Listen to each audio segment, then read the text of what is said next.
I transmigrated into a tragic romance novel as the cannon fodder male supporting character. The system told me that as long as I completed the plotline of secretly loving the female lead, I could get my payout and retire. So I played my part with utmost diligence and sincerity. Just as the final act was about to end, the cold and aloof CEO cornered me in the break room. Her eyes were red as she said, "Let's stop here." Inside, I was thrilled, but I forced a sorrowful expression and asked, "Why?"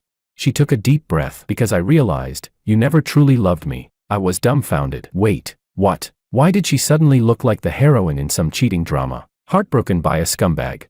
System. This isn't in the script. Chapter 1. I stared at the WeChat message from Willow on my phone, feeling a dull ache in my molars. Working overtime tonight. Don't wait for me. That was probably the nth time this month. Outside, the CBD skyline glittered like money grew on trees. At my workstation, the only light came from the monitor reflecting on my face. I typed back a short reply. "Okay, don't overwork yourself." Then I flipped my phone face down on the desk. From the neighboring cubicle, David leaned over with half a cookie hanging from his mouth. "Yo, President Lou's busy as ever." "Ah, George, your relationship looks more like a lonely widowhood." I gave a half smile and didn't respond. "Heh, widowhood? I'd kill for that." My real KPI was to perfectly portray the role of the deeply devoted, silently enduring boyfriend of the CEO heroine. Once the plot concluded, I'd collect my huge bonus, leave this world behind, and spend my days on a beach somewhere, sipping cocktails. As for Willow, she was the female lead, the star of this world. I was just a passerby, someone written in to make her eventual romance with the real male lead shine brighter. Simple, safe, lucrative. David swallowed his cookie and lowered his voice. "Oh right. Heard the new vice president parachuted in from HQ's coming tomorrow. Young and promising. And get this, he's Willow's junior from university." My fingers paused on the keyboard. Ah, so the male lead was about to make his entrance. According to the script, I, the boyfriend who secretly loves Willow, was supposed to start feeling a faint sense of insecurity, showing subtle traces of devotion and pain. "Really?" I said, making sure my tone carried a touch of quiet melancholy. "That's good. Willow could use some help with the workload. See that? Perfect emotional layering." David clapped me on the shoulder with an "I get you bro" look. When I got back to the apartment Willow and I shared, it was so quiet I could hear the refrigerator humming. The place was big, luxurious even, like a hotel suite, but it lacked any warmth of home. Willow was rich. She bought the place. I was just the live-in boyfriend, a prop character with a toothbrush. I changed shoes, collapsed onto the sofa, and turned on the TV for background noise. Then I reviewed the system's script outline in my head. Next up, the male lead, Makoto, would enter Willow's life with overwhelming force. I, the devoted supporting boyfriend, would fade into the background, outshined by his charisma. Eventually, Willow would sit me down and say something like, "You're a good man, but I realized what we have isn't love." Then I'd walk away gracefully, cash in my mission reward, and exit the world. Perfect. All I had to do was stay calm, follow the script, and not mess up. My phone buzzed. It was a system notification. Plot progress reminder, tomorrow evening. The female lead Willow will return home slightly drunk after a business dinner with the new Vice President Makoto. Please express appropriate concern mixed with subtle melancholy. Reward, +5 plot points, +100 base credits. Ah, time to get to work. I got up, went to the kitchen, pulled out some hangover medicine, and boiled a kettle of hot water. Once everything was ready, I returned to the sofa, scrolling through my phone, waiting for my female lead to come home, so we could play our parts in the story. Chapter 2. The sound of a key turning in the lock came sometime after 11 at night. I jolted awake from my half-dozing state, instantly adjusting my expression, just tired enough to look natural, but still holding a trace of alertness and concern. The door opened. Willow walked in, carrying with her a faint scent of alcohol and the night breeze. She wore a sharply tailored suit, makeup still flawless, though a hint of weariness lingered in her eyes. I stood up, using my best tone of gentle concern, warm but never suffocating. "You're back. Did you drink a bit too much?" I poured some hot water, the hangover medicines on the table. Willow didn't answer. Her movements were a little slow as she changed her shoes. She stepped into the living room but didn't take the glass I handed her. Instead, she looked straight at me. Her eyes were bright, probing, making my scalp prickle. That wasn't in the script. She was supposed to just say something like, "I'm fine," and go rest quietly in her room. Why was she staring at me like that? I kept my concerned expression steady while mentally shouting at the system, "Hey, the plot's off. The heroine's acting out of character." The system's reply was icy. "No significant deviation detected. Please adapt accordingly." "Adapt your ass, George." Willow finally spoke. Her voice was a little hoarse. "Aren't you tired of acting like this every day?" My heart skipped. What did she mean by that? Was she testing me, trying to measure how deep my love went? I immediately slipped into character, lowering my eyes, forcing a weary but tender smile. What are you talking about? Taking care of you is only natural. You work so hard. Come on, I told myself. Now she should look touched yet distant. Say something like, I'm going to wash up. But Willow didn't move. She took a small step closer, close enough that I could smell the faint perfume on her skin, laced with alcohol. I saw Makoto today, she said. Oh, yeah, I answered carefully, keeping my tone casual but just a little tight. David mentioned him, the new vice president. Right. How did it go? You two getting along? He's very capable, Willow said softly, and charming. Her gaze never left my face. He told me that a woman like me must have a lot of excellent admirers. Ah, there it was, the male lead's first move, compliments, gentle teasing, psychological intrusion. Time for me to look a little uneasy. I hummed softly, fingers absent-mindedly scratching the armrest of the sofa. He's right. You've always been outstanding. Inwardly, I was screaming, come on, ask me if I'm jealous. Give me the setup for the, you're good, but we're not right for each other line. But Willow suddenly smiled, a small, ambiguous smile that sent a chill crawling up my spine. George, she said again, you know, sometimes you're so considerate, it feels fake. My back stiffened. What do you mean? I laughed awkwardly. I treat you well, don't I? Yes, she said quietly. Too well. So well it's flawless, like something calculated down to the decimal. She walked past me, picked up the glass of water I'd poured earlier, now cold, and took a sip. I'm tired. I'll go shower. Without another glance, she turned and disappeared down the hallway to the bedroom. I stood there, staring after her, a strange confusion knotting in my chest. Something about this plot was starting to go off script. Chapter 3. The next morning at work, I couldn't focus. Willow's words from last night kept looping in my head. You're so considerate, it feels fake. Had I overacted?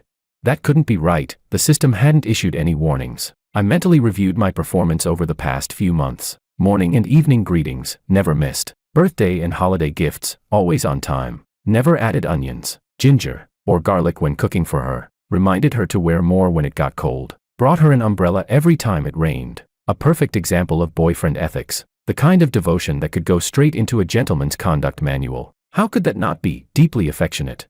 What? Was clumsy sincerity trending now? I pulled up the system interface to check my stats. Plot completion, 65%. Character alignment, 92%. 92. That was practically award-winning method acting. So what was up with Willow? Was the mind of a woman, even a CEO version, forever unfathomable? George, you spacing out?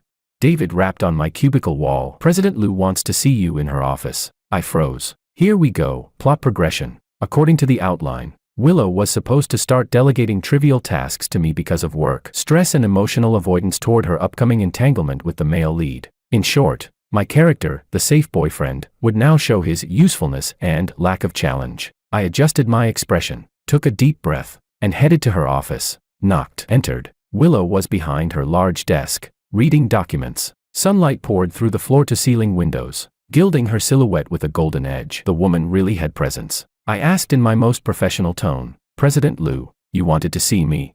She looked up and gestured for me to sit. There's something I need you to handle. She closed the folder. Next weekend, there's a business dinner with Darju. You'll come with me. I blinked. Wait, what? Wasn't the script supposed to have me organizing documents? A business dinner? That wasn't something a low-level employee like me should attend, and definitely not something my supporting character persona should be part of. Willow arched an eyebrow. What's wrong? Is there a problem? No, I stammered, my brain spinning fast. It's just, are you sure it's appropriate? I might, embarrass you. You're my boyfriend, aren't you? What's inappropriate about that? She said it with complete composure. Just dress properly. Her gaze was calm but carried an unspoken authority. Or, she added, do you not want to go? A jolt went through me. Was this another test? Of course not, I said quickly, almost too quickly. If you want me there, I'll be there. Willow's lips curved, just barely. Good, I'll let you know the details. I walked out of her office in a daze, the plot galloping wildly off track. System, what the hell is going on?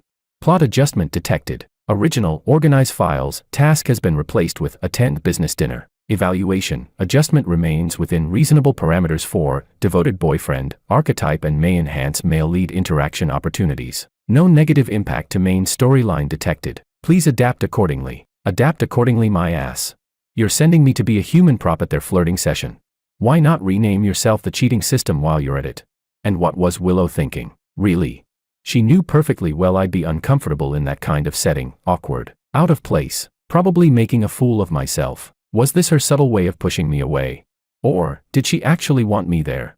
I shook my head hard. Ridiculous thought. This had to be a scripted setup, me being the socially stiff foil to Makoto's confident charm. Yeah, that had to be it. I took a deep breath, steeling myself. It's just acting. I'm a professional. Chapter 4. The next few days passed quietly. Willow was still as busy as ever, and her interactions with Makoto Ito were visibly increasing. Rumors had started to circulate around the office. People whispered that Vice President Ito seemed to give President Liu special attention, that they looked like a perfect match, talented men, beautiful woman, a pairing straight out of a corporate fairy tale. Following my supporting character script, I made sure to display just the right blend of forced smiles and silent longing. When colleagues gossiped about them in the cafeteria, I'd bow my head and quietly eat. When I saw Willow and Makoto leaving a meeting together, I'd glance from afar, then turn away with practiced restraint. My acting was seamless, natural emotions, impeccable timing. I was so convincing I almost managed to move myself. But Willow, on the other hand, showed no particular reaction. Her attitude toward me remained the same, neither warm nor cold. Occasionally she'd toss me a few caring words, but there was always a thin, invisible wall between us. Until Friday afternoon, right before the end of the workday, a message from Willow popped up on WeChat. Are you free tonight? My heart skipped a beat. A plot trigger. Nothing planned. Why? Come with me somewhere. Okay. I didn't ask further. A kept man should know his place. After work, Willow drove. We headed downtown, and eventually pulled up in front of a high-end suit boutique. I blinked in confusion. She unfastened her seatbelt and said simply, "Get out." I hesitated. Why are we here? Picking out something for you to wear to the weekend dinner, she replied, tone utterly flat, as if she were commenting on the weather. I followed her inside. The staff greeted us warmly. Willow clearly wasn't a first-time customer. She went straight to the point. Find a few suits that fit his measurements, something appropriate for a business dinner. And just like that, I became a mannequin being maneuvered by store clerks, changing outfits one after another. Willow sat on the sofa nearby, legs crossed, flipping through a magazine. Occasionally, she'd look up and offer brief, cutting evaluations. This color looks too flashy. The waistline's not right. Try the navy one. When I put on the navy blue suit and stood in front of the mirror, I had to admit, it made me look decent, sharper, more put together. Willow set the magazine aside and walked over. She stopped behind me, studying my reflection carefully, eyes scanning me from top to bottom like she was inspecting a piece of merchandise. Then, she reached out to adjust my collar. Her fingertips were cool. When they brushed the skin of my neck, I stiffened involuntarily. This one, she said softly, her voice close enough for me to feel her breath. In the mirror, I could see her face, so close, and in her eyes, something I couldn't decipher. Willow, I said hesitantly, you don't have to spend so much. I'm bringing my date, she interrupted, her tone carrying that natural, effortless authority of hers. He can't show up looking cheap. Her words pricked like a tiny thorn. So that was it, saving face. Of course, what else could it be?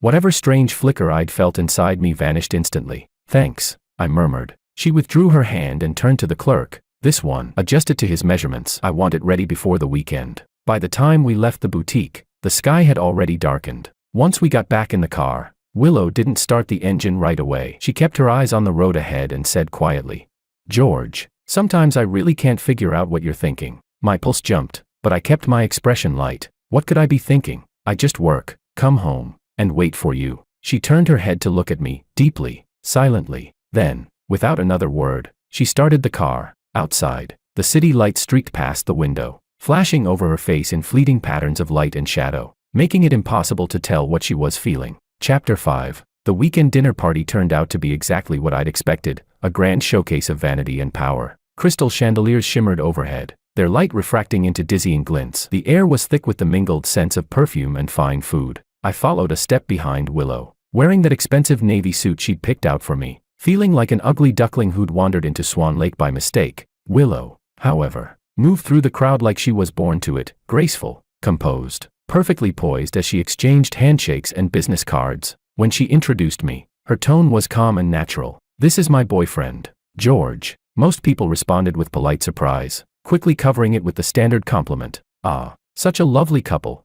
But behind their smiles, I caught the glimmer of curiosity, judgment, calculation, things that no polite expression could hide. I kept my well-practiced smile fixed and silently prayed for the night to end soon. Then I saw him, Makoto Ito. He approached us, wine glass in hand, wearing a perfectly tailored charcoal suit, exuding the kind of refined charm that could disarm anyone. President Liu. Mr. Wang. He raised his glass slightly, his gaze lingering on me for a fraction too long. Mr. Wang looks quite dashing tonight. I returned the gesture with a polite grin. You flatter me. Vice President Ito. Where do you work, Mr. Wang? He asked, effortlessly casual. Willow answered before I could. He's with us, in the project department. Makoto nodded, mildly surprised. Then he smiled again, smooth as ever. Ah, the advantage of proximity. President Liu is truly lucky, career and love, both flourishing. His tone was perfectly courteous, but somehow the way he looked at Willow carried a glint of something else, admiration, maybe even intent. According to the script, this was my cue to feel insecure and inadequate,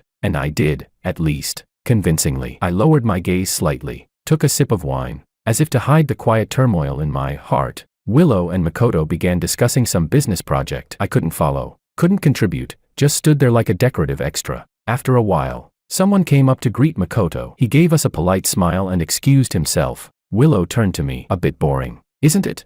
It's fine, I said. Let's stay a little longer, she murmured. Then we'll find a moment to slip out. I blinked in surprise. Was she being considerate of me? Before I could think further, a waiter passed by carrying a tray of wine. Someone brushed past, bumping the tray, and in a blink, half a glass of red wine splashed across my white shirt sleeve. The waiter's face went pale. He stammered apology after apology. The commotion wasn't loud, but it was enough to draw a few curious glances. I looked down at the vivid red stain spreading across my sleeve, momentarily frozen. This wasn't in the script. It's fine, Willow said first, her tone calm as she reassured the terrified waiter. Then she turned to me. Go to the restroom and clean up. I nodded and made my way there, feeling awkward and out of place. At the sink, I turned on the tap and started scrubbing the stain. Red wine was stubborn. It only faded a little no matter how hard I rubbed. My shirt sleeve was soaked, wrinkled, clinging to my wrist. What a mess. I stared at my reflection in the mirror, rumpled suit, wet sleeve, ridiculous expression, and felt a wave of irritation rise inside me. This kind of place really wasn't made for someone like me. Need a hand. A voice came from behind me. I turned and saw Makoto walk into the restroom. Vice President Ito. I forced a polite smile. No need. It's probably not going to come out anyway. Makoto stopped beside the sink next to mine. He didn't turn on the faucet, just leaned casually against the counter, studying me. These events can be exhausting, he said lightly, as if making small talk. Too many unspoken rules. One tiny misstep, and something goes wrong. I'm fine, I replied, keeping to my reserved persona. How long have you and President Liu been together? He asked, tone deceptively casual.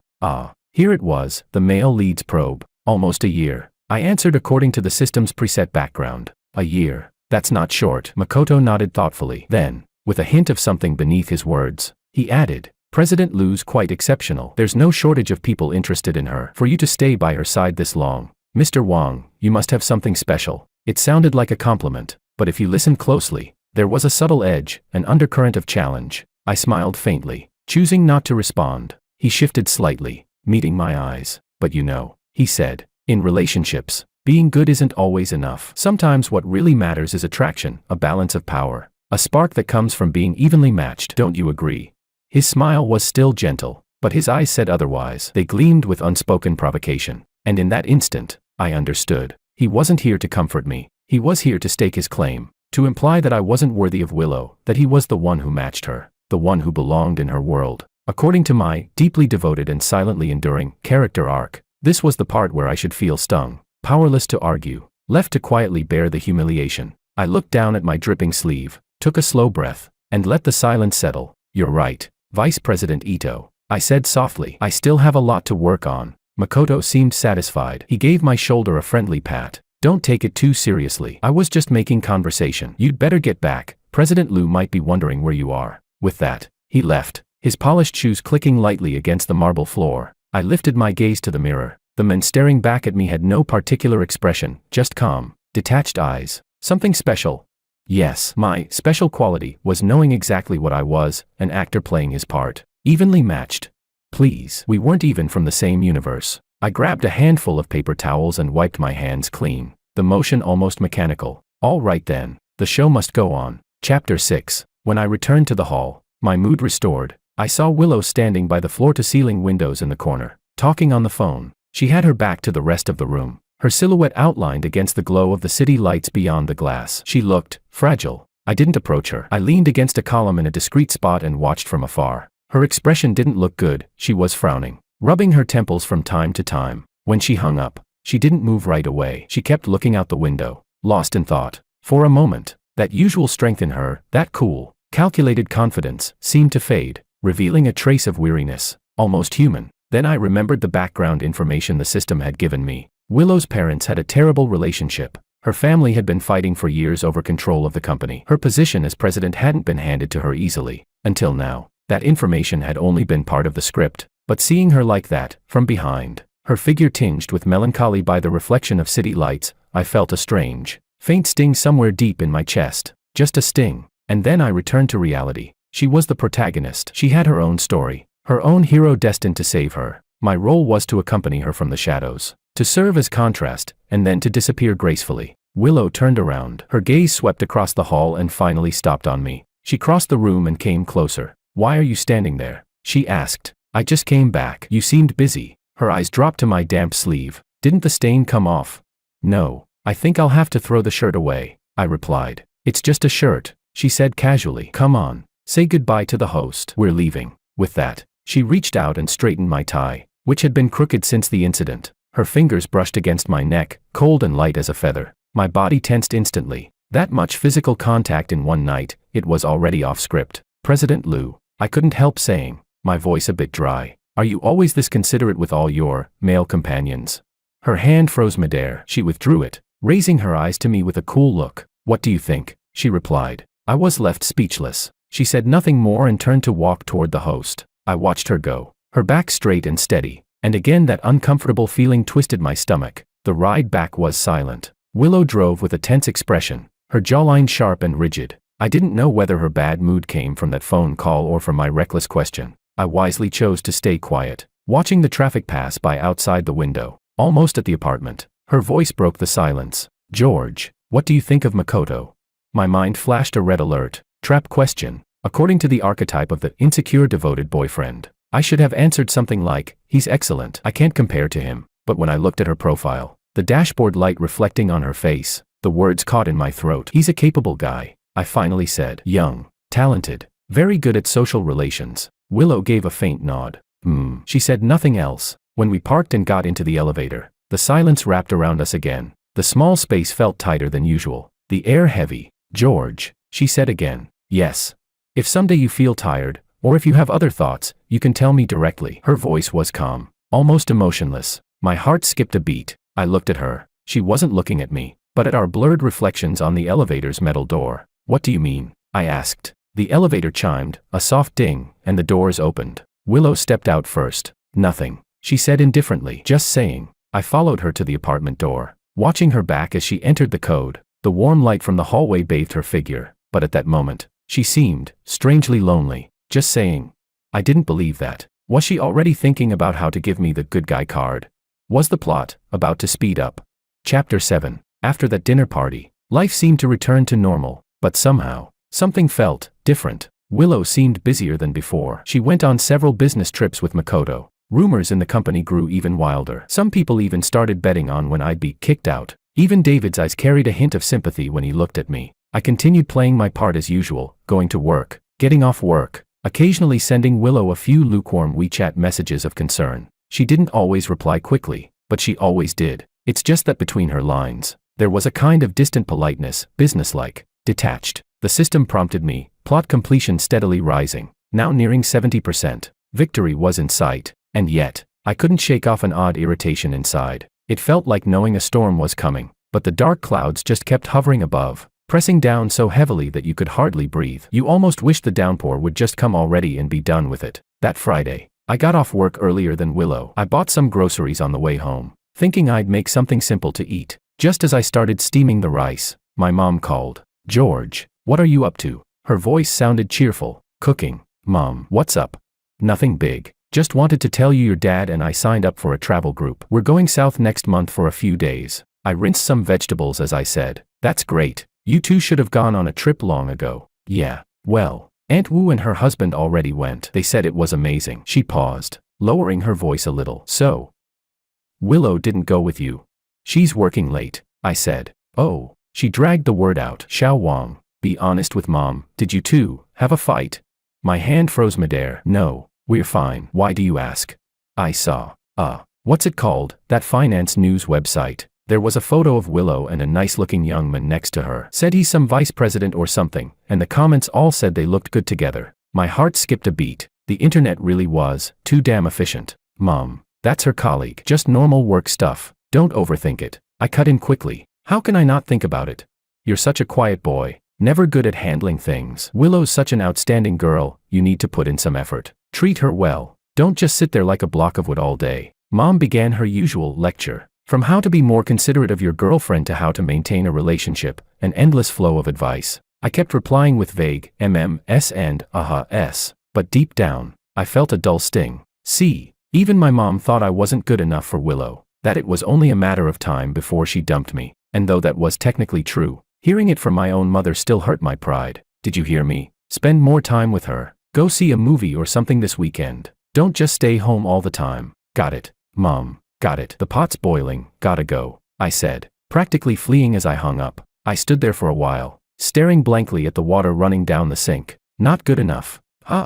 Yeah, we were never from the same world to begin with. I turned off the faucet and wiped my hands. The smell of cooked rice was already filling the air. It was fine. Once I finished the mission and got the money, I could make sure my real-world parents could travel wherever they wanted, whenever they wanted. As for Willow, she'd end up with Makoto. Like in every fairy tale, the prince and princess living happily ever after, and I, the temporary actor, would quietly exit the stage. At least, that's what I told myself, but the tightness in my chest wouldn't go away. Chapter 8. When Willow came home, I had already set the table. A simple meal, 1 meat dish, 1 vegetable, and a soup. She paused when she saw the dinner table, then smiled slightly. Well, look at that, the sun must be rising in the west today. She rarely ate at home, and I was too lazy to cook. Normally, we ate separately or ordered takeout. Got off work early, just threw something together, I said, serving her a bowl of rice. She put down her bag, washed her hands, and sat down. She seemed to be in a good mood. Tastes pretty good, she commented after trying a bite. I sat across from her. As long as it's edible. The meal was quiet, the only sounds coming from the soft clink of chopsticks and bowls. I hesitated, wondering if I should bring up the call with my mom today, say it in a joking tone. Something like, my mom saw you and Makoto on a finance news site and asked if I was about to lose my job. That would fit my character setting of the slightly jealous but pretending to be calm boyfriend. But when I looked at her calm profile as she ate, the words reached my lips and I swallowed them back down. Forget it. The fewer complications, the better. My parents are going on a trip next week, I said instead, changing the subject. Oh, where to? She looked up. Down south. I didn't ask for details. That's nice. It's good for them to get out and see more of the world. She paused for a moment, then said casually, next month's my birthday. My family might host a small gathering. My chopsticks froze midair. A birthday party? That wasn't in the script, but by common storytelling logic, that had to be an important plot point, either the moment when the main couple's relationship deepened, or the turning point where I, the male supporting character, was completely written out. Oh, okay, I nodded. Do you need me to prepare anything? Just show up, Willow said, glancing at me. But my parents will probably come too. I almost choked on my rice. Wait, what? Meeting the parents? Wasn't that a bit of a huge leap in the plot? On the surface, Willow and I seemed fine, but according to the novel's setup, we were already in the late middle stage, close to breaking up. Meeting the parents now? Where was the logic in that? I tried to keep my voice steady. Your parents know about me? Of course, Willow said naturally. You're my boyfriend. Would it be strange if they didn't? Not strange, no, but the timing was way off. My thoughts were spinning. At that time, Vice President Ito will be there too, right? I asked cautiously. Willow's hand, holding her chopsticks, paused. She looked up at me, a hint of curiosity in her eyes. Do you want him to come, or not? I was speechless. How was I supposed to answer that? If I said no, I'd sound insecure and petty. If I said yes, it wouldn't fit my jealous admirer character. I was just asking, I muttered, lowering my head to scoop up more rice. Willow didn't press further, but I thought I caught the faintest trace of a smile on her lips. The rest of the meal felt tasteless. After dinner, Willow got a work call and went into the study. I cleaned up the dishes and sat on the couch, uneasy. System, get out here. What's with this meet the parents thing? It wasn't in the script. New plot node detected, birthday gathering. After analysis, This event aligns with common tropes such as relationship exposure/trial. It will help advance upcoming conflicts, e.g., parental disapproval, increased comparison, and positively contribute to the main storyline. Please adapt accordingly and stay in character. Adapt accordingly. How the hell was I supposed to do that? Was I supposed to play the devoted boyfriend in front of her parents? Then wait to be compared to Makoto. Enduring their "you're not good enough for our daughter" stares. How cliché could this plot get? But the system said it had a positive effect on the main storyline. Maybe this was the catalyst to speed up the breakup process. Thinking of it that way, I actually felt calmer. The sooner it ends, the sooner I get paid, the sooner I can retire. Perfect. I took a deep breath and braced myself for the coming storm. Chapter 9. I kept going to work as usual, all the while quietly observing Willow and Makoto's interactions. They still often attended meetings together, went on business trips, and communicated frequently. The looks people at the company gave me now carried not only sympathy, but also a faint trace of curiosity, like they were watching a slow-motion car crash. But I noticed something interesting. Willow didn't seem to treat Makoto with anything beyond professional closeness. At least, not in any way I could see. Their discussions were efficient and focused. Their occasional jokes stayed within appropriate bounds. Makoto, however, the way he looked at Willow, admiring, determined, almost possessive, was becoming more and more obvious. That day after work, when I went down to the underground garage to get my car, I happened to see Willow and Makoto standing by her car, talking. I stopped instinctively, hiding behind a nearby pillar. Makoto was saying, "So it's settled. Then, I'll go with you to meet the client next week." Willow nodded. "All right, thanks for the effort. No need to be so polite with me," Makoto said with a casual smile, his tone familiar. "By the way, how's the birthday gathering coming along? Need any help from me?" "It's almost ready. My assistant's taking care of most of it." "Good. I'm really looking forward to it." Makoto's voice softened slightly. "I've got a little surprise for you that day." Willow seemed to pause for a moment, then smiled faintly. "You didn't have to go to the trouble. For you, it's not trouble," he said, his tone carrying a hint of insistence. I leaned against the cold pillar, lips curling in a silent laugh. A surprise? More like a shock. The male lead was clearly preparing his big move. Then I heard Willow say, "George should like it." I froze. What did I have to do with this? Makoto also hesitated before replying. "Mr. Wong is indeed quite an interesting person." I couldn't tell if that was a compliment or something else. "He can be a bit unusual at times." There was a faint smile in Willow's voice. Unusual. Was that her polite way of saying I was fake, or just boring?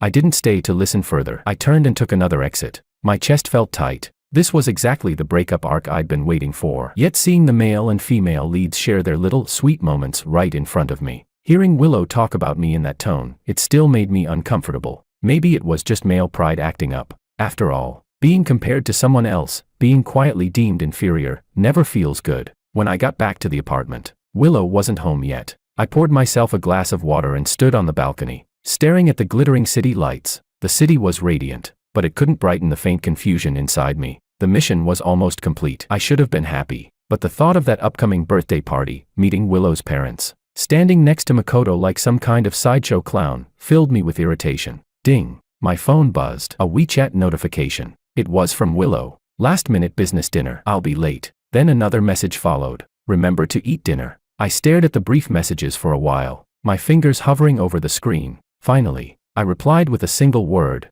"Okay." Setting the phone down, I tilted back my head and drained the rest of the water in one go. The cold liquid slid down my throat, cooling that restless burn inside me. Keep acting. The show's almost over. Chapter 10. The weather wasn't great on the day of the birthday party, gray and heavy, as if it might rain at any moment. I stood in front of the mirror in the cloakroom, wearing the suit Willow had bought for me, and thought I looked like a lousy actor waiting to go on stage. Willow pushed the door open and came in. She was already dressed, in a champagne-colored evening gown that made her fair skin seem even paler. Her presence filled the room effortlessly. She walked up behind me, looked at me through the mirror, and without a word, reached out to adjust my tie again. This time, her fingers lingered a little longer than usual, the cool tips brushing lightly against the side of my neck. "Are you nervous?" she asked suddenly. "A little," I admitted. Facing an unknown script, and the upcoming Meet the Parents, it would have been a lie to say I wasn't. "There's no need to be," she said in her usual calm tone. "My parents don't bite." She withdrew her hand,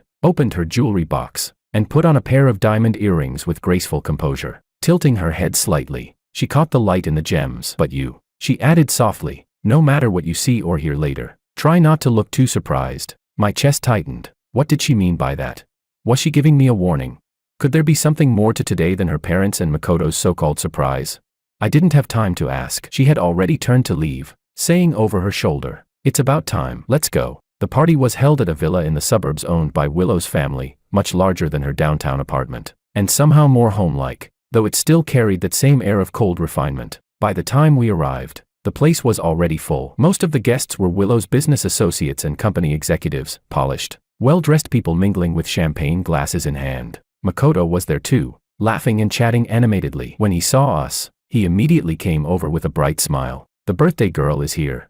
He was dressed more formally than usual, his smile even more dazzling. He handed Willow a long, elegantly wrapped gift box. "Happy birthday, Waiwi." He called her Waiwi. Standing beside Willow, I felt the air around us go momentarily quiet. A few subtle glances flickered our way. Willow accepted the gift, her expression unchanged. "Thank you, you shouldn't have. Just a small token," Makoto said with his usual friendly smile, then turned to me. "Mr. Wong, you look sharp today." "Vice President Ito." I nodded politely, doing my best to play my supporting role. Willow's parents arrived a little later. Mrs. Liu was a well-maintained, elegant woman. Mr. Liu, a stern man with sharp eyes. They exchanged a few words with Willow before their gaze turned to me. "Dad, Mom, this is George," Willow said naturally. "Hello, sir, ma'am," I greeted, trying to appear calm and respectful. Mrs. Liu looked me up and down, her smile polite but distant. "We've heard Willow mention you often. You're quite the gentleman." Mr. Liu gave only a brief nod, silent but assessing. That sharp gaze made the back of my neck prickle. After a few polite exchanges, they were soon surrounded by other guests. I let out a quiet sigh of relief. It felt like I'd just passed a preliminary screening.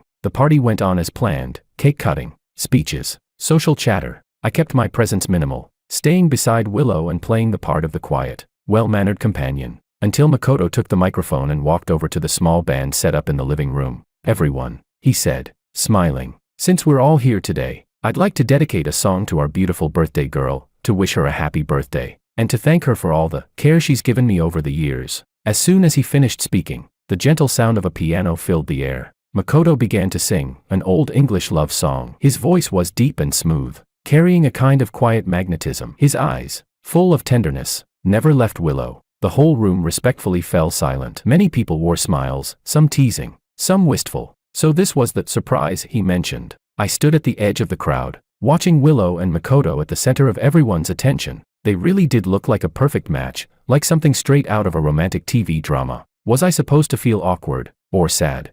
Somehow, I felt neither. Just a strange, numb calmness spreading through me. Halfway through the song, I turned my head, almost instinctively, wanting to see how Willow was reacting. But she wasn't looking at Makoto. Her eyes passed over the crowd and landed on me. There was something complicated in her gaze, an emotion I couldn't quite decipher. It looked like sorrow and maybe a touch of resolve. The moment our eyes met, she quickly looked away, as if it had never happened, like it was all just my imagination. The song ended, followed by thunderous applause. Amid cheers and teasing voices, Makoto walked toward Willow, clearly intending to invite her for the first dance. But before he could reach her, Willow suddenly turned and walked toward me. In full view of everyone, she reached out and gently took hold of my wrist. Her fingertips were cool against my skin, but her grip was firm, leaving no room for refusal. "George," she said softly, her voice not loud but perfectly clear, "dance with me." I froze. Makoto's smile faltered for a split second. The crowd's attention shifted instantly, from him to me. Surprise, curiosity, amusement. My mind went blank. This wasn't in the script.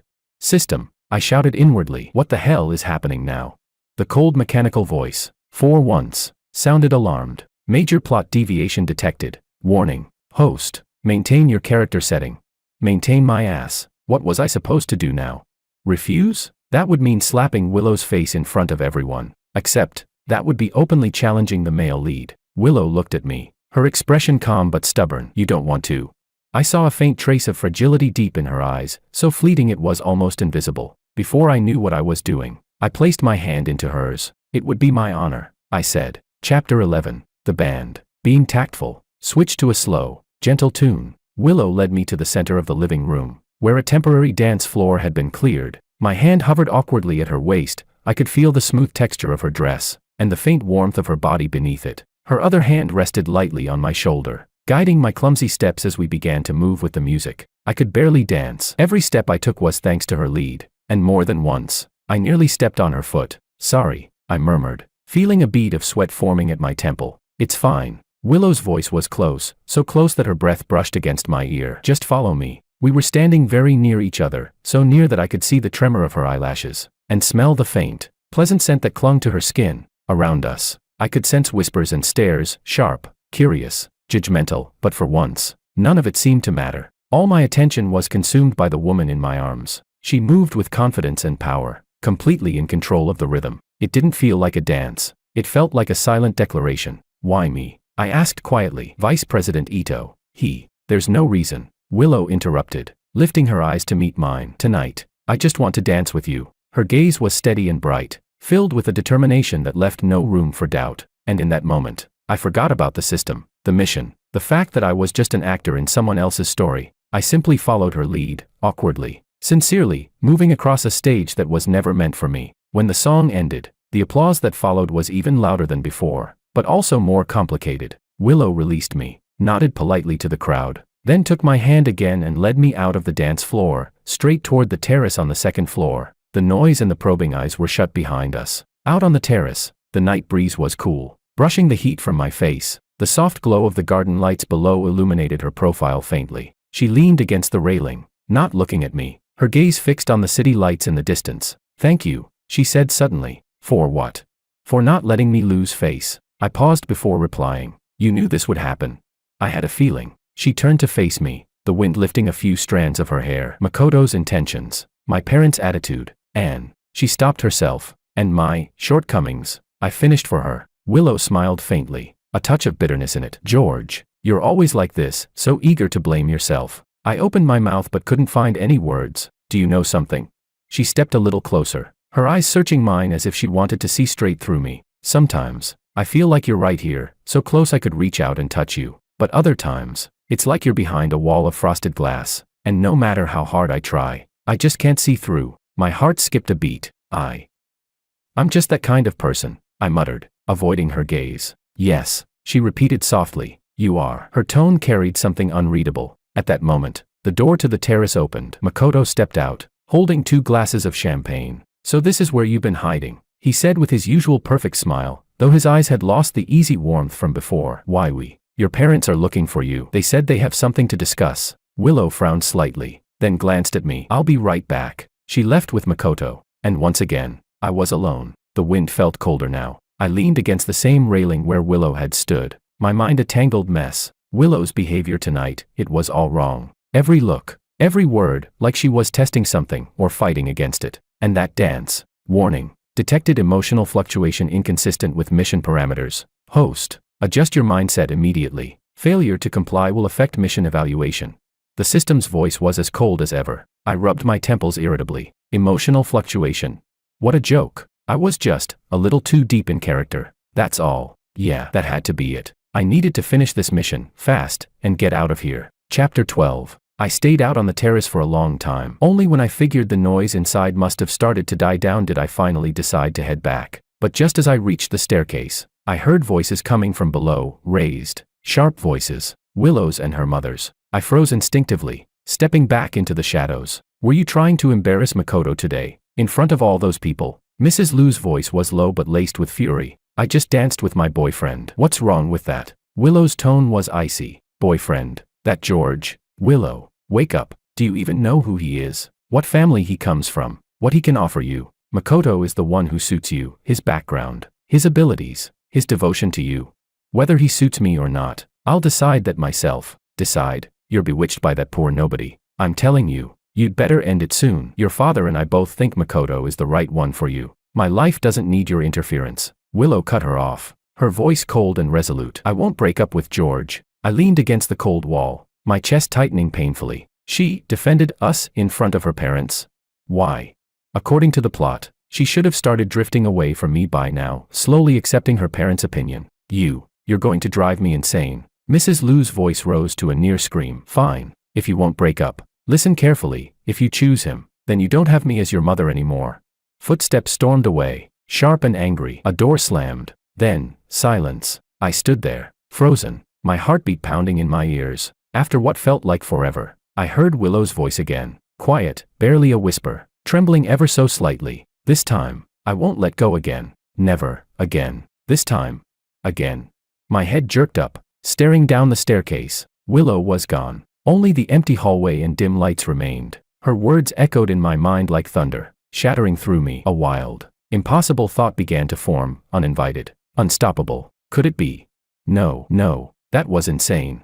I stumbled down the stairs, mind spinning. The guests had mostly left. Only the staff were tidying up. Willow stood by the door, seeing her parents off. Mr. Liu's face was stone cold. Mrs. Liu's eyes were red as she glared at Willow one last time before slamming the car door. The car sped off into the night. Willow stood there, motionless, her silhouette fragile against the darkness. I hesitated, then finally walked over. "Are you okay?" I asked softly. She turned to me. Her face was expressionless, though her eyes were faintly red at the corners. "I'm fine. I'm used to it," she said quietly. "I'll have the driver take you home. What about you?" "I still have some things to take care of." I didn't press further, just nodded. In the car, watching the city lights blur past the window, her words replayed endlessly in my head. This time, I won't let go again. And everything she'd done tonight, so unlike her usual self. Her unnatural gentleness. That strange line, "If you're tired, you can just tell me." Her insistence on dancing with me in front of everyone. A single, startling, impossible thought crystallized in my mind. Could she have memories too? Memories that didn't belong to this timeline, memories of the future. In that future, did we break up? And she regretted it. So this time, she was trying to change it. That's why she said she wouldn't let go again. If that's true, what happens to my mission? Would the system mark this world line as collapsed? What about my reward? The car stopped in front of the apartment building. I got out, mind still fogged, everything tangled. If Willow really was reborn, did she know about my mission? Probably not. Otherwise, she wouldn't be acting like this. So, she's trying to rewrite her ending, to avoid the breakup from the previous life. Then what about me? What's an actor with a system mission supposed to do? Keep following the script until the wrap-up. Or, Chapter 13. I sat in the living room, restless, waiting until midnight before Willow finally came home. She looked utterly exhausted. Her makeup was smudged, and her eyes carried a deep weariness. When she saw me still sitting on the couch, she paused. "You're still up?" "Waiting for you," I said. She slipped off her high heels, walking barefoot across the floor, and sank into the couch across from me, rubbing her temples. She exhaled tiredly. "I'm sorry you had to see that spectacle tonight," she said hoarsely. "It's nothing," I replied, then hesitated. "You and your mother, the same old argument." She cut me off with a weary, bitter smile. "They think Makoto is the perfect match, good family, capable, beneficial for the company, good for the family's reputation. And me." She trailed off, her eyes locking on mine with a complicated look. "George," she said softly, just if, one day you found out I'm not the person you think I am, that I might have made mistakes before, even hurt you, would you hate me?" My heart sank. There it was. I forced myself to stay calm, to keep playing the role of the clueless boyfriend. "Why would you hurt me? Besides, everyone makes mistakes. What matters is what we do afterward." Willow stared at me for a long time, and suddenly her eyes reddened. She turned away abruptly, her voice trembling. "Yeah, what matters is afterward." Then she stood up, as if to escape. "I'll take a shower." "Willow," I called after her. She stopped, back still turned to me. I took a deep breath and finally asked the question that had been haunting me all night. "Downstairs earlier, you said this time. What did you mean by that?" Her body froze. The silence that followed was suffocating. Only our breathing filled the space. It was so long that I thought she wouldn't answer. Then, slowly, painfully slowly, she turned around. The fragility from before was gone. What replaced it was a calm so still it bordered on despair. "You heard," she said. It wasn't a question. "I accidentally did," I admitted, meeting her eyes. "Can you tell me what you meant by this time?" Willow walked toward me, then crouched down in front of me, tilting her head up. Her eyes were glistening, veiled with moisture, but frighteningly clear, like she could see straight through me. "George, do you believe that people can get another chance at life?" she asked quietly. Her voice was soft, but it struck my chest like a hammer. I stared at her, unable to respond. "Believe? Of course I did. I was that kind of anomaly myself. If I told you," she whispered, each word trembling but distinct, "that I've lived through one future, one where you weren't there, that in that world, I made the stupidest mistake imaginable. I let go of your hand, and then I couldn't find you anymore. George, I looked everywhere for you. I lost my mind, I really lost it." Her tears broke free, falling hot against the back of my hand. "So this time," she clutched my hand tightly, desperately, as if it were her only lifeline. "No matter what happens, I won't let go again. No matter what my parents say, no matter what Makoto does, no matter whether you still want me or not, I won't let you leave me. Never again. Her words fell heavy and relentless, shattering everything I thought I understood, every bit of composure, every layer of pretense. She really was reborn. In her so-called previous life, after our breakup, she regretted it, and whatever happened afterward, it must have been bad. She couldn't find me. Of course not. Once the mission was done, I would have left this world entirely. How could she ever find me again?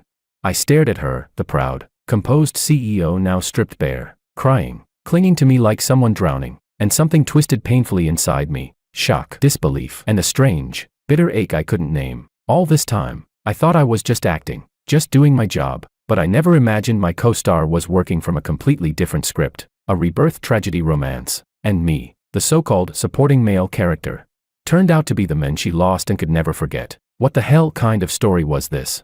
Chapter 14. Willow cried herself to sleep, her head resting beside my knee, faint tear stains still visible on her face. Watching her, I realized, for the first time, I wasn't seeing her as a female lead or a mission target. She was just a real person, fragile, terrified, someone who had once lost everything, and was desperate not to lose it again. Carefully, I lifted her into my arms and carried her to the bedroom. When I pulled the blanket over her, she unconsciously grabbed the edge of my shirt and murmured, "Don't go." My hand froze midair. After a long hesitation, I gently pried her fingers away and stepped out of the room. I spent the rest of the night on the couch, sleepless. As dawn approached, the system chime broke the silence. Warning. World line deviation severe due to uncontrollable factors. Task target has awakened partial past life memory. Mission difficulty upgraded. Probability of achieving original, peaceful breakup, ending below 10%.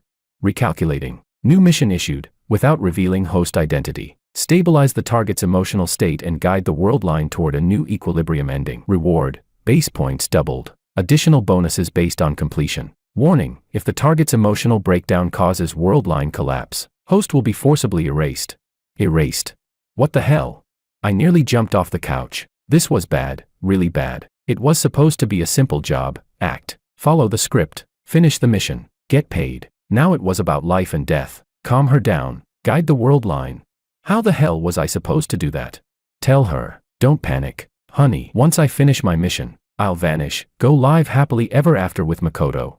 Yeah, that'd definitely break her, and me along with it. Unless I went along with it. A dangerous idea flashed through my mind. If Willow believed I was the lover she lost in her previous life, then maybe I could use that. Pretend I remembered something too. Play along. Act like we really were reuniting after tragedy. Stabilize her emotions. Keep the world line intact, then figure out how to exit cleanly. The thought grew wild in my mind. Unstoppable. Risky. Yes, but it seemed like my only chance of survival. Besides, the system did mention extra rewards. I looked out the window as the first light of dawn crept in and made up my mind. Fine, I'll act. It's just another role, right? From today onward, George would no longer be a disposable supporting character. He would be the lost love, the one the CEO couldn't forget, the man reborn in her second chance at love. Chapter 15. When Willow woke up, the sun was already high in the sky. She walked out of the bedroom and saw me sitting at the dining table. On it was a simple breakfast, rice porridge, a fried egg, and a few slices of toast. She stopped for a moment, dazed, as if she couldn't tell whether this was reality or just another dream. "You're up, eat something," I said, keeping my tone as natural as possible, though softer, gentler than usual. She slowly came over and sat down, staring at the porridge without moving. "You made this?"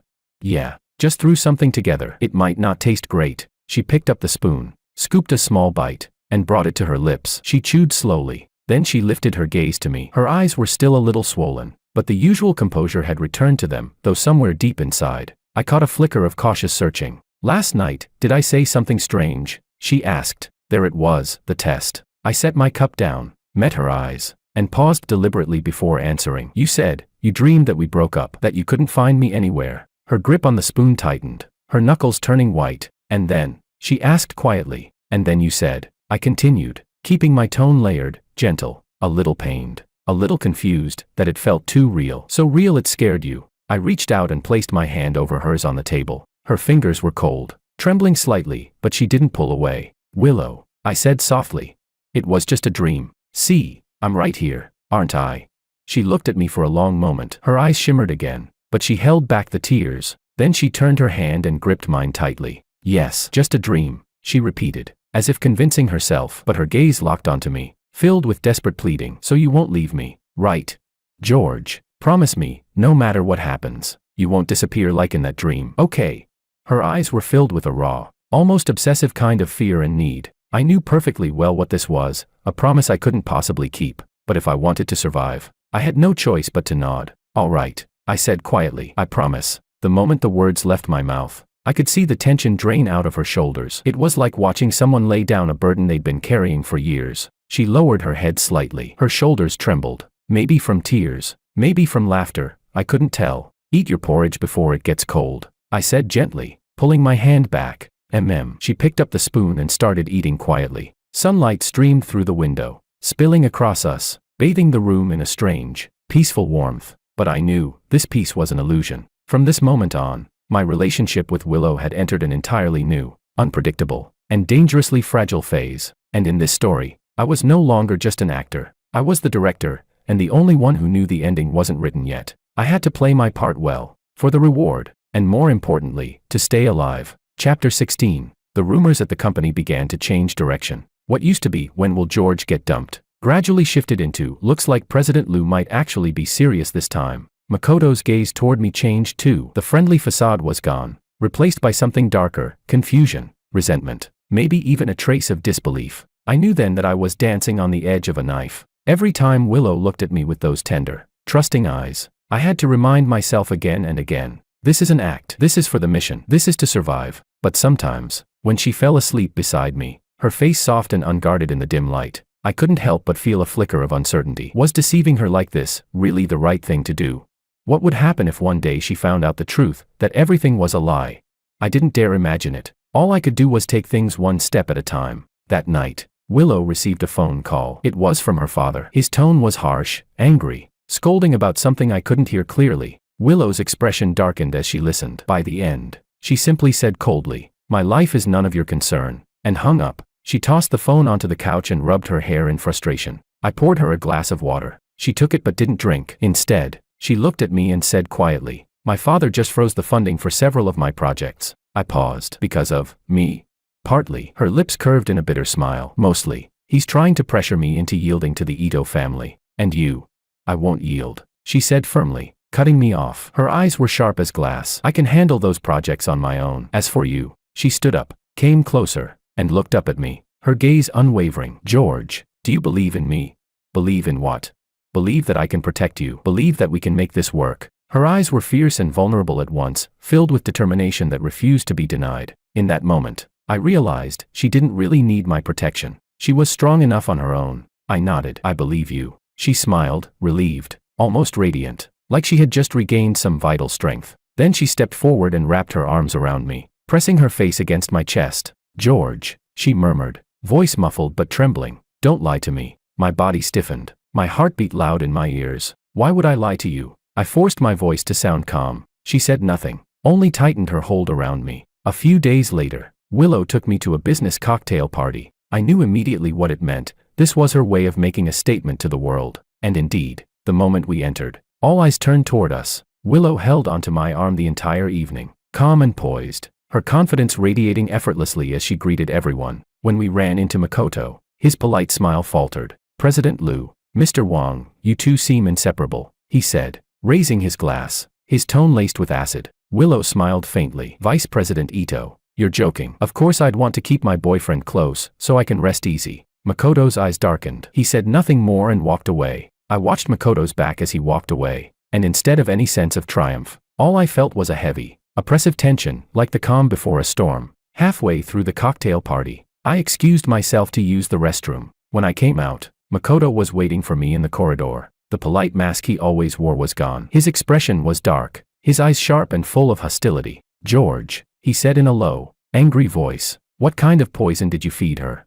I don't know what you're talking about. Vice President Ito, don't play dumb. He stepped forward, close enough that I could feel his breath. You're not good enough for her. You'll only drag her down. If you have any sense, you'll leave on your own. I stared at him. For some reason, his fury made me strangely calm. Whether I'm good enough or not, that's not for you to decide, I said evenly. And whether I leave or stay, that's my choice. His jaw tightened. His eyes burned with something wild and ugly, like he wanted to tear me apart right there. Then, without another word, he turned on his heel and strode away. I stood there watching his retreating figure, a faint chill creeping into my chest. On the way home, Willow seemed tired. She leaned back against the seat, eyes closed, silent. Outside, the city lights streamed past the window, colorful, fleeting. I looked at her calm profile, the soft lines of her face illuminated by passing lights, and an unexpected thought crossed my mind. If this weren't a mission, if I were really just George. George, she said suddenly, eyes still closed. When these projects settle down, let's take a trip, just the two of us. I hesitated for a few seconds, then said quietly, all right. She opened her eyes and looked at me, a faint shimmer of light in them. Reaching out, she gently took my hand.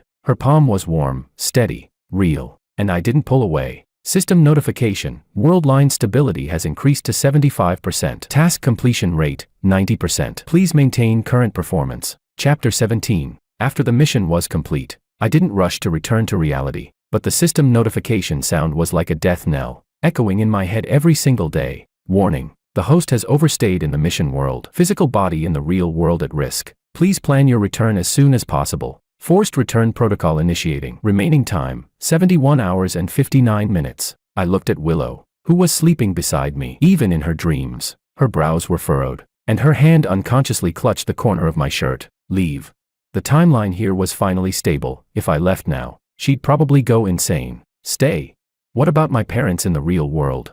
The body lying in that hospital bed would probably not last much longer. The next day, I took leave, used system points to exchange for a temporary return. The smell of disinfectant hit my nose. My mom was dozing off by my hospital bed, her hair noticeably grayer. I tried to move a finger. No response. Like a living corpse. A nurse came in to change the fore and sighed to my mom. So young, what a pity. My mom didn't respond, just wiped her tears. At that moment, the pain in my chest was so intense I couldn't breathe. When I returned through the system again, the countdown was still going. Remaining time, 67 hours and 22 minutes. Willow could tell something was wrong with me. I stared at the frying pan so long the eggs turned into charcoal. George?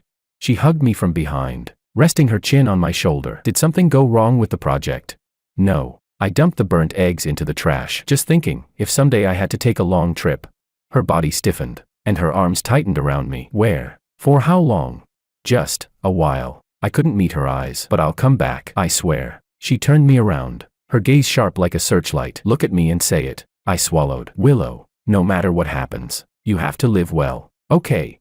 She stared at me for a full minute, then laughed, a laugh that looked more painful than crying. You're leaving me, aren't you?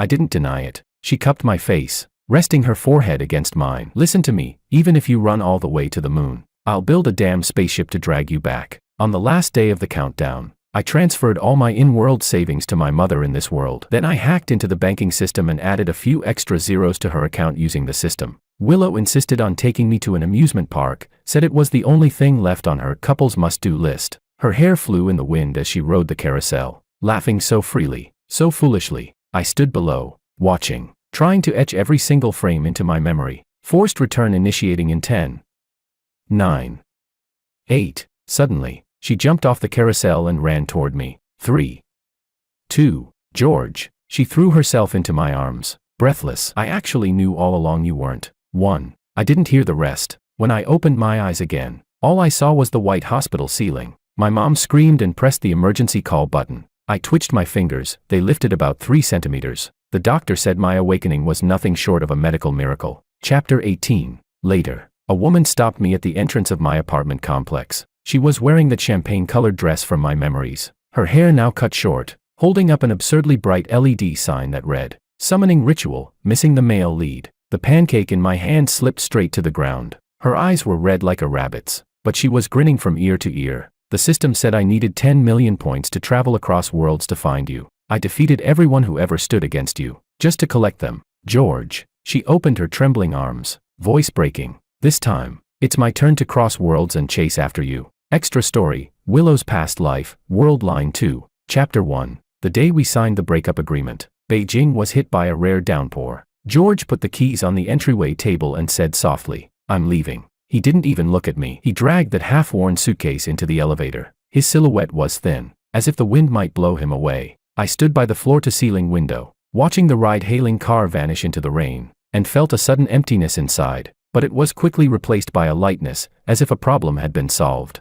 Makoto was right, George and I were never from the same world. He was too quiet, too ordinary, like a lukewarm glass of water that stirred no waves. A year was enough to wear away that illusion born of novelty. Breaking up was the sensible thing for both of us. I poured myself a glass of red wine and celebrated getting back to single life. The next day Makoto showed up with a huge bouquet of roses. Everyone at the office looked at me with suggestive eyes. I accepted his dinner invitation. Being with Makoto was effortless. He knew every social etiquette, could tell which restaurant served the most authentic foie gras, and could accurately comment on the latest financial trends. We talked mergers and markets, matched background, equal footing. This should be the life I wanted. Still, sometimes, in certain moments, I would instinctively check my phone, afraid I'd miss some irrelevant WeChat update. Then I'd remember, the one who would never send another message had already been pushed away by my own hands. Chapter 2. The first month, everything was normal. In the second month, I began to suffer from insomnia. I couldn't sleep night after night.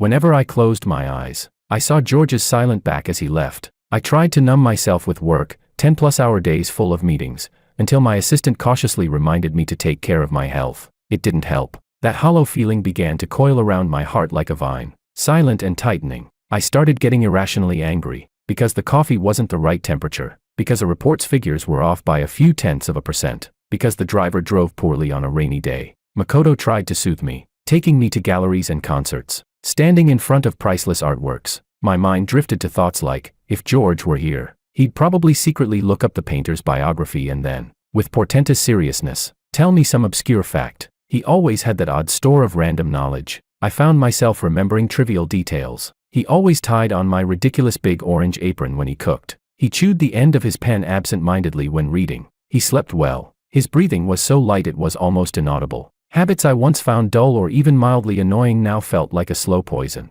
gradually eroding my reason. In the third month, I went to that small noodle shop we used to frequent. The owner paused when he saw me. "Miss Liu, long time no see. Where's Mr. Wang?" My mouth opened, but no sound came out. Same as always, one bowl of beef noodles, one without cilantro, extra scallions, the owner asked cheerfully. I nodded and sat in our usual corner. When the bowls arrived, steaming hot, I looked at the empty seat opposite me and tears fell into my noodles without warning. It felt like I had lost him. Chapter 3. I used every connection I had to look for him, but it was as if he'd vanished from the face of the earth. His resignation letter came by email, formally worded, distant, impersonal. The apartment he rented was emptied out. His phone number deactivated. Even that social media account he almost never updated had gone silent. The last post dated the day before our breakup, a photo of the sunset outside his window, captioned with a single word, "It's fine." I went mad contacting everyone who might know him. David stammered, said he didn't know where George had gone, just that he'd been calm before leaving. Even wished him a bright future. His family address led nowhere. The neighbors said his parents had moved away long ago. No one knew where. I even hired a private investigator. The report was always the same, no trace found. President Liu, the detective said uneasily. This man, it's like he appeared out of nowhere, and then disappeared into thin air. Every information link is broken. Impossible. How could a living person just vanish without a single trace?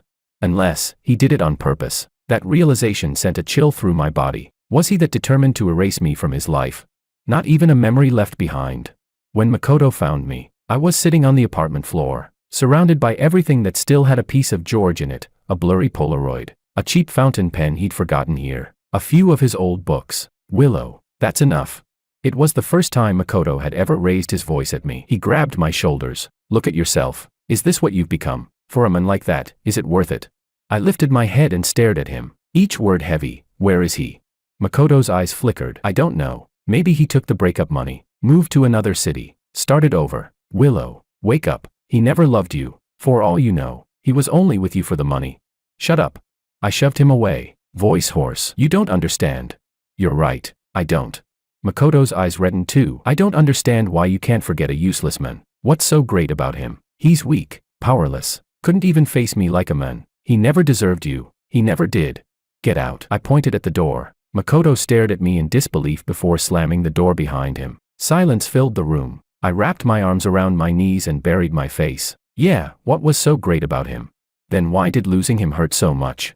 So much it felt like a piece of bone had been carved out of my body. Chapter 4. I started seeing things that weren't there. Sometimes, during meetings, I'd see him sitting quietly in a corner, listening like a transparent shadow. Sometimes, driving home, I'd feel like he was in the passenger seat, gazing out the window, his side profile hazy and unreal. But it happened most often at night. I'd swear I could hear the sound of a key turning in the lock, the soft shuffle of his footsteps, the mattress beside me sinking ever so slightly. And every time I turned around, there was nothing, only cold air, and the echo of despair. I tried drowning it all in alcohol, drank until my stomach bled and I ended up in the hospital. During the stomach pumping, half conscious from pain, I was still calling his name. My mother came to see me, crying uncontrollably. "Willow, I'm begging you, please let it go." "Okay, Makoto's not that bad. You too." I closed my eyes and refused to speak. "Let go.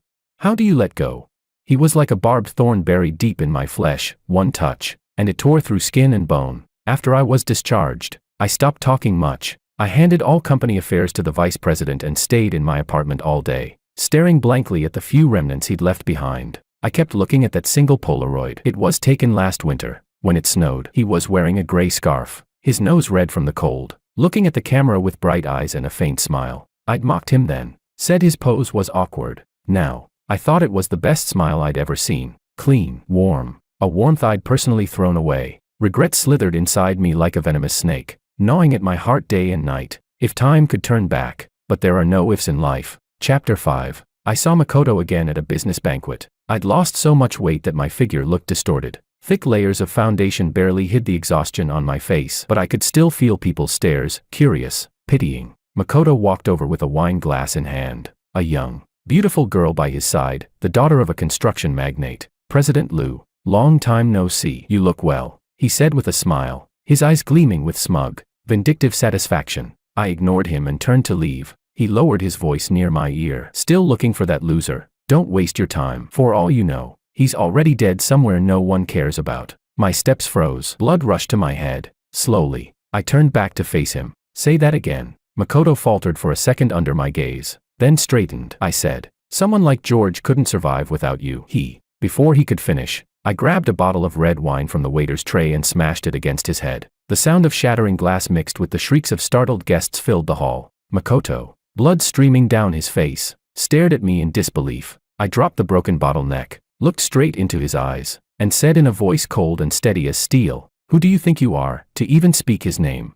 Security rushed over. I smoothed my dress, calm as ever, and walked out of the banquet hall through the chaos. Outside, it was raining, just as hard as the day George left. I stood in the downpour, letting the icy water wash over me. My face was wet. I couldn't tell if it was rain or tears. In that moment, something inside me collapsed completely. If this world no longer had him in it, then let it all burn. Chapter 6. It took me half a year, ruthless, methodical, unrelenting, to bring down the Ito family's company. Makoto's father eventually fell to his knees before me, begging for mercy. I looked at him like he was an insect. "Did you think about mercy?" I asked coldly, "when you forced him to leave?"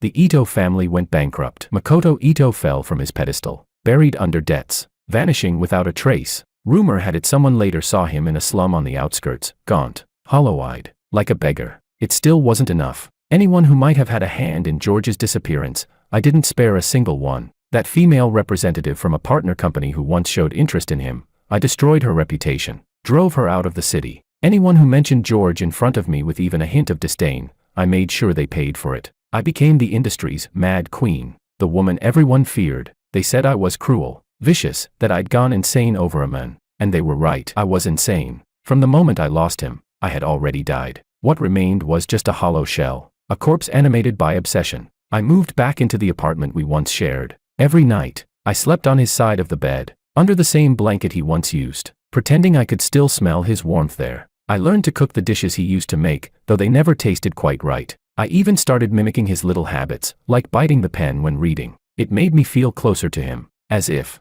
in doing so, he'd never really left. Chapter 7. The third winter was especially cold. I received a phone call. It was that same private investigator. His voice trembled with unease. "President Liu, we found something strange." "Speak." "It's about Mr. George's parents. We followed the trail, and we discovered they died in an accident 20 years ago." The phone slipped from my hand. Impossible. George had talked about his parents. I rushed into the study, pulled out every document I had on him. His ID number, education certificates, employment records, everything looked perfect, seamless. But what if all of it was fake?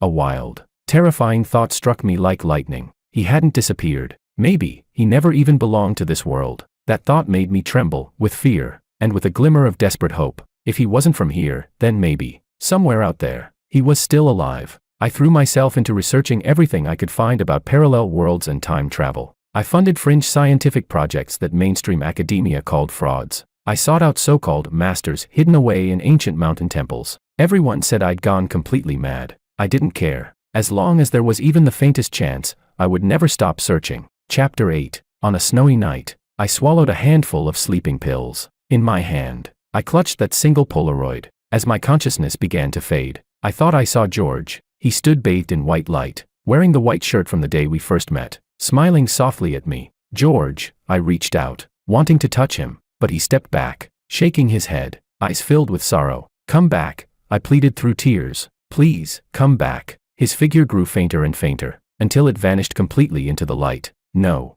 I opened my eyes with a gasp, only to see the stark white hospital ceiling and my mother's face, swollen from crying. The stomach pump tube scraped down my throat, pain twisting my body. I didn't die. Even death had become a luxury. After I recovered, I sold the company and donated most of my wealth. All I kept was the apartment and everything that still held a piece of him. Every day, I sat by the window, watching the people passing below, hoping that, in some fleeting moment, I might see that familiar silhouette again. Years passed, until one day, staring into the mirror at the gray-haired, dim-eyed old woman reflected there, I suddenly realized how much time had slipped away. A long life, yet so short. I had gained everything others envied, and lost the only light I ever cared about. Before I died, I asked the nurse to place that yellowed Polaroid in my hands. With the last of my strength, I looked at the young man in the photo, his smile still so pure. Next time, I'll find you, and I'll never let go again. As my mind sank into darkness, I thought I heard a sigh. Then came a tearing pain,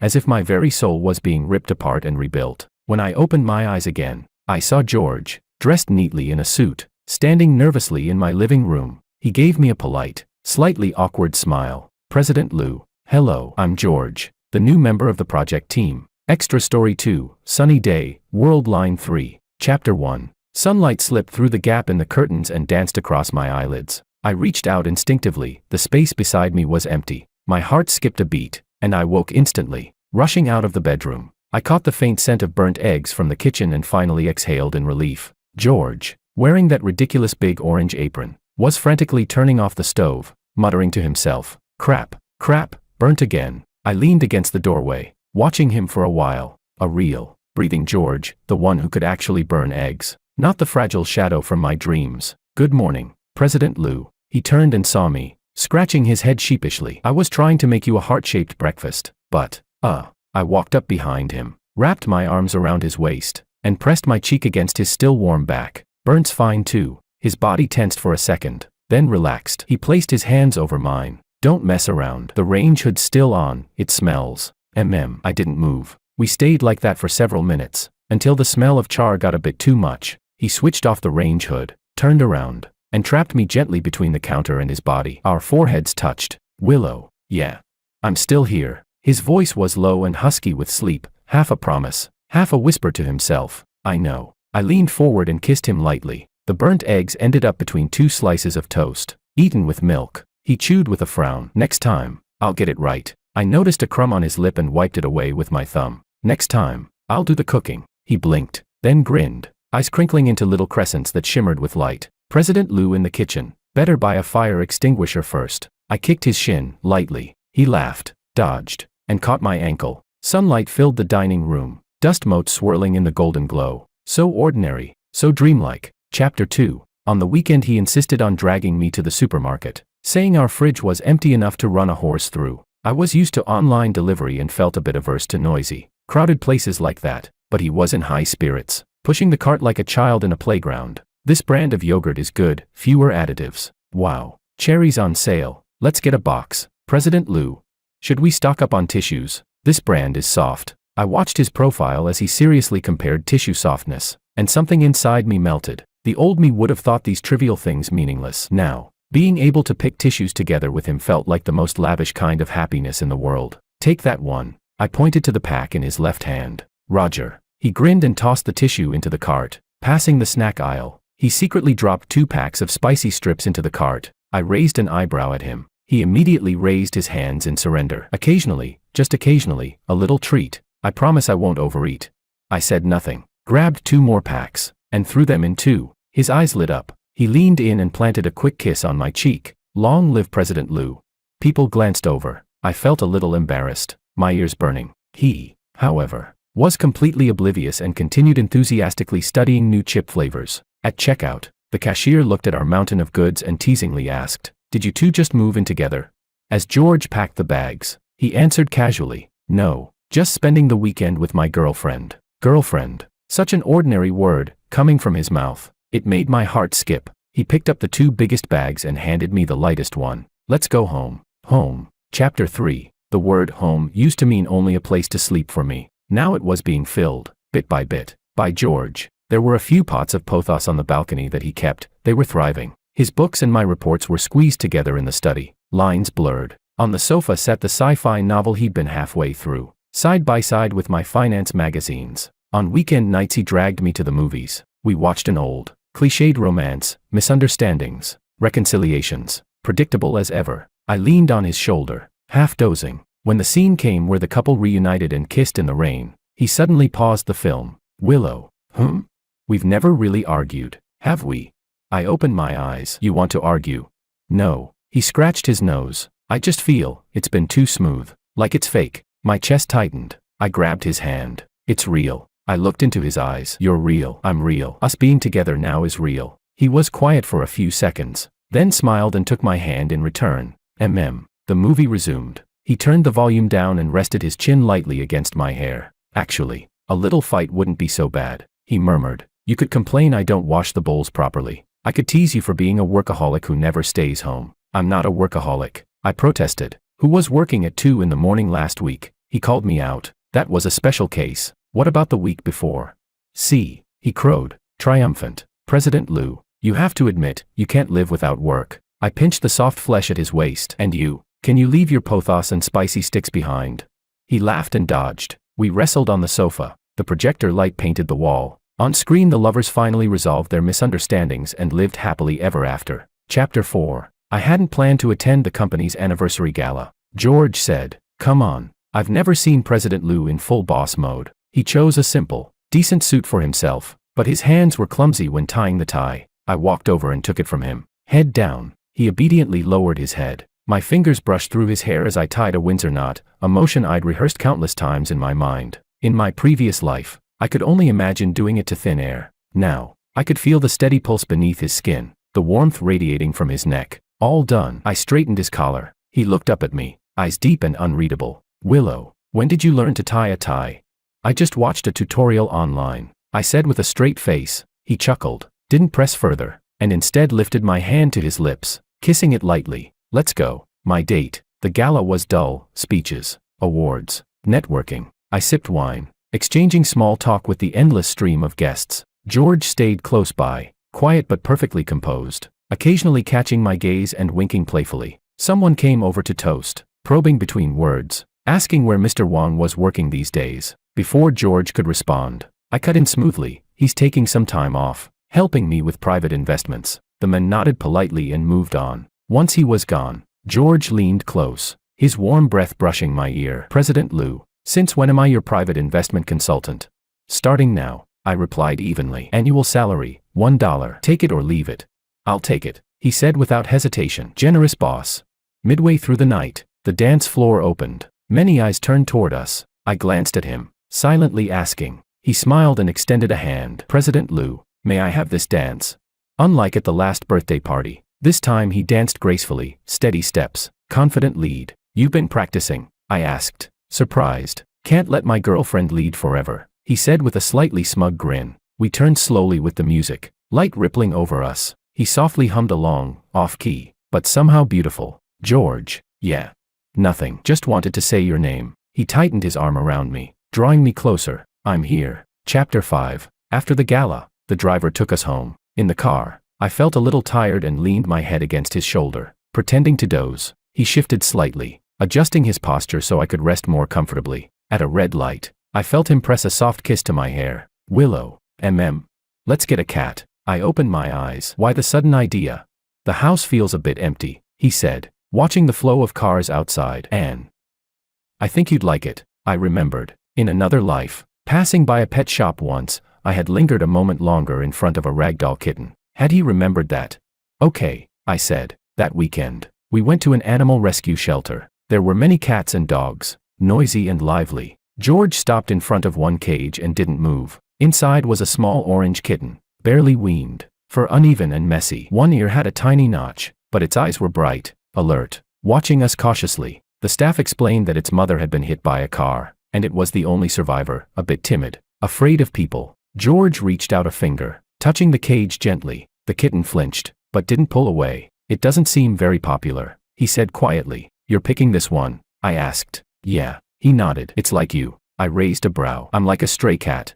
Exactly, he smiled, his eyes curving. Looks fierce, but soft-hearted. And once it decides on someone, it's completely loyal. Something inside my chest gave a small, trembling thump. In the end, we finished the paperwork and brought the little orange cat home. George carried the carrier as if it were something precious. Give her a name, he said. I looked at those wary yet trusting eyes inside the box and said, let's call her Sunny. George blinked, then smiled, the sunlight streaming across his face, warm and golden. All right, Sunny it is. May our days, from now on, never see another shadow. Chapter 6. When Sunny first came home, she was timid, hiding under the sofa and refusing to come out. George didn't rush her. Every day, he'd place food and water in the same spot, then sit a short distance away reading or chatting softly with me. A few days later, her orange cat genes started to awaken. When we weren't looking, she'd dart out, grab a few bites, and scurry back into hiding. A few more days, and she dared to circle George's legs, tail twitching curiously. After a month, she was curling up on his lap, purring herself to sleep, but she was still cautious with me. Whenever I got close, she'd dart away. George said, she's jealous, thinks I'm yours. I was speechless. One weekend afternoon, I was sitting on the couch reviewing documents. Sunny had claimed George's usual spot, grooming herself with utter focus. I put down the papers and slowly reached my hand toward her. She instantly perked up, ears sharp, eyes wary. I stayed still, simply watching her. After a few tense minutes, she decided I wasn't a threat and relaxed again. I reached out and gently stroked her back. She stiffened, but didn't run. Her fur was softer than I expected. I stroked her again. A faint purr rumbled from her throat. She rubbed her face against my palm. When George came back from watering the plants, he froze in surprise. Sunny was sprawled on my lap, fast asleep, legs splayed, completely at ease. He smiled, took out his phone, and snapped a picture. Solid evidence, he whispered, amused. President Lou caught red-handed, petting session in progress. I rolled my eyes and ignored him, gently scratching Sunny's chin. The little one stretched, exposing her fluffy belly. Sunlight streamed through the window, washing over the three of us. The air carried the faint freshness of the pothos and the warmth of the sun. George sat beside me, resting his head on my shoulder, the one not occupied by the cat. Willow. This is nice. Yeah. Outside, the sky was an endless blue, spotless and bright. A sunny day.